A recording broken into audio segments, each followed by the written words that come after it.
बिस्मिल्लाहिर्रहमानिर्रहीम बिस्मिल्लाहिर्रहमानिर्रहीम सल्लल्लाहु अला हबीबिही मुहम्मद व आलिहि वसल्लम। अस्सलामु अलैकुम वरहमतुल्लाहि वबरकातुहू। उम्मीद है कि आप हज़रात खैरियत से होंगे। मैं हकीम सफदर तबस्सुम हुसैन सफदर हर्बल क्लिनिक की जानिब से आपसे मुखातब हूँ और आप देख रहे हैं हमारा यूट्यूब चैनल।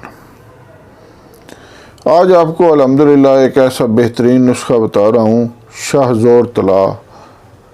ये तला का नाम इसको हमने आज से 40 साल पहले दिया था, जब हमने इसको पहली दफ़ा बनाया था। उस वक़्त से लेकर अब तक हम इसको बना रहे हैं। ये इतना बेहतरीन तला है कि हम इसका नाम शाहज़ोर तला रखने पर मजबूर हो गए। जब आप इसको इस्तेमाल करेंगे तो आप भी इसको शाहज़ोर के नाम से ही पुकारेंगे। तो आपसे गुजारिश है कि चैनल को सब्सक्राइब करें, वीडियो को लाइक और शेयर करें ताकि दूसरे हज़रात भी इससे फ़ायदा उठाएं और मेरे और आपके लिए सदका जारिया बने। तो होता इस तरह है कि जिस तरह बॉडी बिल्डर जो है वो अपने सूखे सड़े जिस्म को 3 गुना बल्कि 6 गुना तक भी वो सेहतमंद तंदुरुस्त कर लेते हैं मेहनत करके, उसी तरह उज़्व तनासल जो है उस पर भी मेहनत करके उसको लंबा और मोटा किया जा सकता है। जो लोग मुश्तजनी कर करके अपने उज़्व का बेड़ा गर्क कर चुके हैं या अगलाम बाजी के ज़रिए अपनी रगों को मुर्दा कर चुके हैं, उनके लिए बेशबहा तोहफ़ा है। आप इसका नुस्खा सुनेंगे तो आपको ख़ुद ही अंदाज़ा हो जाएगा कि ये कितनी कीमती चीज़ है। मैं आपके सामने इसका नुस्खा रखता हूँ, इसके फ़वाइद उसके बाद आपको बताता हूँ। आपने लेना है रोगन पिस्ता 50 ग्राम, रोगन बादाम 50 ग्राम, रोगन अलसी 50 ग्राम, रोगन कलवंजी 50 ग्राम, अतर चंबेली 6 ग्राम, अतर ख़ास 6 ग्राम, अतर मोगर 6 ग्राम, अतर अगर 6 ग्राम,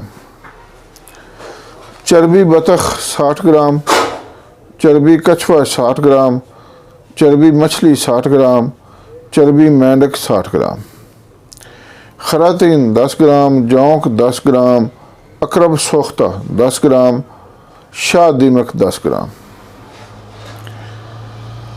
दोबारा सुन लें, नुस्खा लंबा है थोड़ा सा, लेकिन इसके फ़वाइद बेशबहा हैं। रोगन पिस्ता 50 ग्राम, रोगन बादाम 50 ग्राम, रोगन अलसी 50 ग्राम, रोगन कलवंजी 50 ग्राम, अतर चंबेली 6 ग्राम, अतर ख़ास 6 ग्राम, अतर मोगर 6 ग्राम, अतर अगर 6 ग्राम, चर्बी बतख 60 ग्राम, चर्बी कछुआ 60 ग्राम, चर्बी मछली 60 ग्राम, चर्बी मेंढक 60 ग्राम, खरातीन 10 ग्राम, जौंक 10 ग्राम, अकरब सोख्ता 10 ग्राम, शाह दीमक 10 ग्राम। ये तो हो गया इसका नुस्खा। अब इसका बनाने का तरीका सुन लें। तमाम अद्वियात को बारीक कर लें और आपस में मिक्स करके 3 दिन के लिए रख दें। 3 दिन के बाद आपने इसको इंतहाई मध्यम आंच पर रखना है। जब ये तमाम मवाद निसफ रह जाए जल कर इंतहाई मध्यम आंच पर, तो उसके बाद आपने इसको छान लेना है। आपका शाहज़ोर तला तैयार हो चुका है। अब आपने इसको इस्तेमाल किस तरह करना है, सिर्फ 2 कतरे लेने हैं और मारूफ तरीके के मुताबिक, यानी आगे वाला हिस्सा छोड़कर और नीचे वाला हिस्सा छोड़कर आपने ऊपर और साइडों पर इसकी मालिश करनी है। कोई पत्ता वगैरह बांधने की ज़रूरत नहीं, ना कोई कपड़ा लपेटने की ज़रूरत है। हाँ, अगर आप चाहते हैं कि ज़्यादा सेफ्टी हो जाए तो आप एक शापर मोमी का कागज़ लेकर, जो शापर आमतौर पर मिलते हैं, उसको थोड़ा सा ऊपर लपेट दें ताकि हरारत कायम रहे। तो इसके फ़वाइद मैं आपको बताता हूँ कि अगर आपको सिर्फ 2 कतरों से ही बिजली की तरह लहरें जिस्म में दौड़ने लगें और उज़्व तनासल आपको पहली ही खुराक से लंबा और मोटा महसूस हो, तो आपको ये समझना चाहिए कि अभी तक तिब और तबीब कायम हैं अपनी जगह पर, अल्हम्दुलिल्लाह हैं। और صرف چند دنوں کے استعمال سے ہی آپ کی عضوت نسل گھوڑے کی طرح ہو جائے، طاقتور ہو جائے، تو آپ محسوس کریں کہ اس نسخے میں کتنی جان ہے اور یہ نسخہ کتنا قیمتی ہے۔ اور ہم تو بنا کر لوگوں کی خدمت کر ہی رہے ہیں اور لوگ اس سے فائدہ اٹھا رہے ہیں۔ آپ یقین کریں گے کہ ہم نے سینکڑوں مریضوں کو یہ دیا ہے اور لوگوں نے جھولیاں اٹھا کر دعائیں دی ہیں۔ یہ اس کے اجزاء اکٹھے کرنے میں واقعی ہی محنت کرنی پڑتی ہے، لیکن کون سی چیز ہے جو بغیر محنت کے حاصل ہو جاتی ہے؟ کوئی بھی نہیں۔ حتیٰ کہ آپ کو اگر ایک ماچس کی ڈبیا بھی جا کر بازار سے لانے پڑے تو اس کے لیے بھی ایک محنت ہے۔ آپ کو پہلے گرمی اور سردی کا دیکھنا پڑے گا، اس کے بعد آپ کو جیب کو دیکھنا پڑے گا کہ اس میں 4-5 روپے ہیں، اس کے بعد آپ کو موسم کی سختی برداشت کرتے ہوئے، سردی ہو یا گرمی، آپ کو دکان پر جا کر ماچس لانی پڑے گی، پھر اس کو واپس بھی حفاظت سے لانا پڑے گا۔ ایک ماچس لانے میں اتنی محنت ہے تو ایک اچھا نسخہ بنانے میں محنت تو لگے گی۔ یہ نسخہ اپنی تعریف آپ ہے، میں اس کے بارے میں اب زیادہ اور کیا کہوں۔ جن لوگوں نے مشت زنی کر کے اپنے جسم کا بیڑا غرق کر لیا ہے، اپنے عضوت نسل کی رگیں برباد کر لی ہیں اور وہ ذکاوت اس کا بھی شکار ہو چکے ہیں، ان کے لیے یہ نسخہ آب حیات سے کم نہیں ہے۔ اور آپ دیکھ لیں، اور ہے بھی اسی طرح، سوشل میڈیا کا استعمال کر کے نوجوان نسل تباہ ہو چکی ہے۔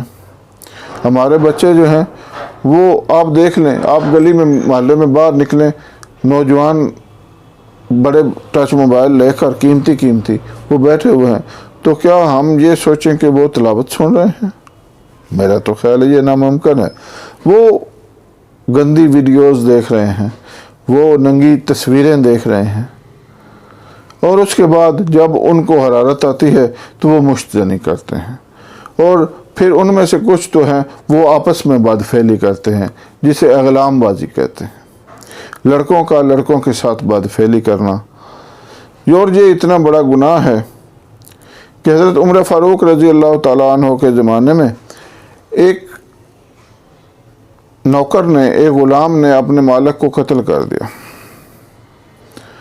تو حضرت عمر نے اس غلام سے، اس لڑکے سے سوال کیا کہ تم نے ایسا کیوں کیا؟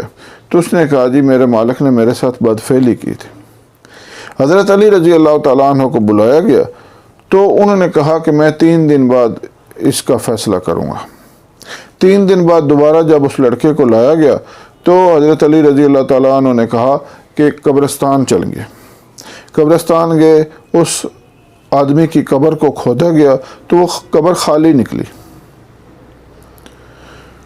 تو حضرت علی رضی اللہ تعالیٰ عنہ نے فرمایا کہ امیر المومنین یہ بچہ واقعی سچا ہے، اس آدمی نے اس سے واقعی بدفعلی کی۔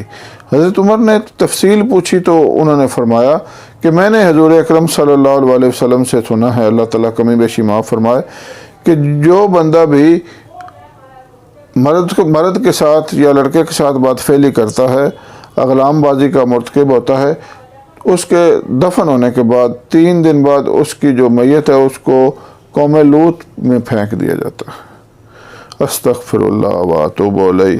اللہ تعالیٰ اس فعل سے، اس بد فعل سے محفوظ رکھے۔ امید ہے کہ آپ اس مضمون سے فائدہ اٹھائیں گے۔ اللہ حافظ۔